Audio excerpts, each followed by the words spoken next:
Well, if there is an epicenter for global oil production, you might be thinking it's Saudi Arabia, you might be thinking it's Russia, but actually, perhaps a better place is the United States of America, and I'll show you the charts on that in just a second. But first of all, we visited Texas, and specifically, you'll be familiar with, if you've watched Dallas back in your youth many years ago, the fact that this has always been a big oil area for US production. But what's changed recently is fracking, so hydraulic fracturing, which basically means you're sending down drills underground, it's going horizontally through the rocks and getting the oil out of different parts of rock than you would normally be getting. And initially, this started off in other parts of the US for gas, but now in the US, in Midland, Texas, around the Permian Basin, which is kind of this part of Texas, it is enormous. And when I say enormous, OK, so have a look at this. This is a pump jack, what we'd call a nodding donkey in the UK, just in the middle of Midland, Texas, just outside Midlands.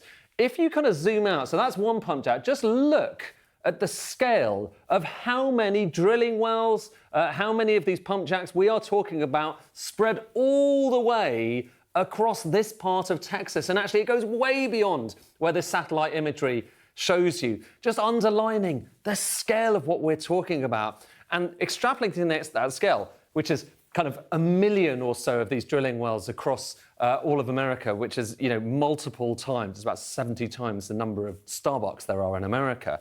Looking just at the impact of that, there is something really consequential, and this is consequential for geopolitics here, which is this line is showing you American consumption of crude oil and all of the other kind of liquids that go alongside it, which has been kind of relatively high for a long time, goes back to 1980. Now look at domestic production of crude oil and other liquids.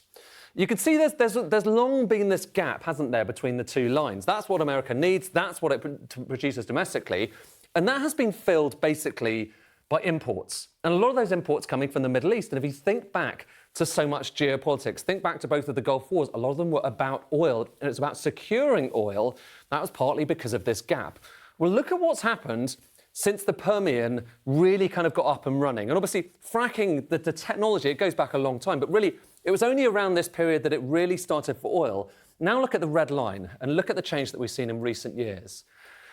That rise is totally extraordinary. And it leaves us in this unprecedented place, at least in the post-war period, where America, statistically at least, is producing more crude oil than it needs to consume.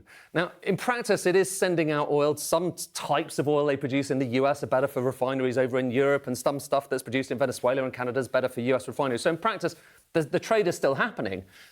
But that is a massive deal, because it means theoretically America could be an energy island, which changes everything. And if you think about what's happened recently, would Donald Trump have been so content to go into the Middle East, to see the closure of the Strait of Hormuz, were he not assured that this was the case? Not necessarily. And if you look here, by the way, worth saying, there's so much kind of focus about drill, baby, drill from Donald Trump. This was happening long before Trump. It was Obama, or it was actually George W. Bush. It was previous presidents that really contributed to that phenomenon.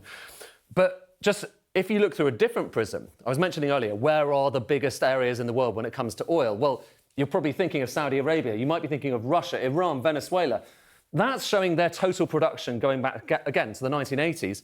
Now look at America and look at how things have changed. So for most of the previous decades, America was way below Saudi Arabia. It was way below Russia.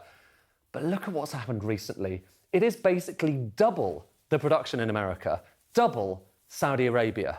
We've never seen anything like that. And that is basically thanks to fracking. And it's part of the reason why, if you look out around the world, you're seeing this flow of vessels. These are all of these little arrows are basically large crude carriers. So that's oil tankers going around the Cape of Good Hope, going all the way through here to Texas. And they're going to this area in Texas, they're going to Louisiana, and they're trying to fill up with oil there because everyone, including here in the UK, including in Europe, especially in Asia as well, need that oil because we're not getting it from the Middle East right now. So it's a massive shift in the energy map of the world. But here's the issue, OK? So a lot of that oil comes obviously from the Permian Basin here. That's where we were looking a moment ago. And there are pipelines to get lots of the oil out. But while they're building the gas pipelines, there aren't quite enough gas pipelines going out. And the issue with that is when you get oil out of the ground, you usually get gas alongside it. But at the moment, there's nowhere for the gas to go. And as a result of that, just not having the pipeline, they are building them, but they're not quite there enough. This line is showing you, just about the last few years, the spot gas price, so the kind of daily gas price in the Permian Basin, and look at it now. It's in negative territory.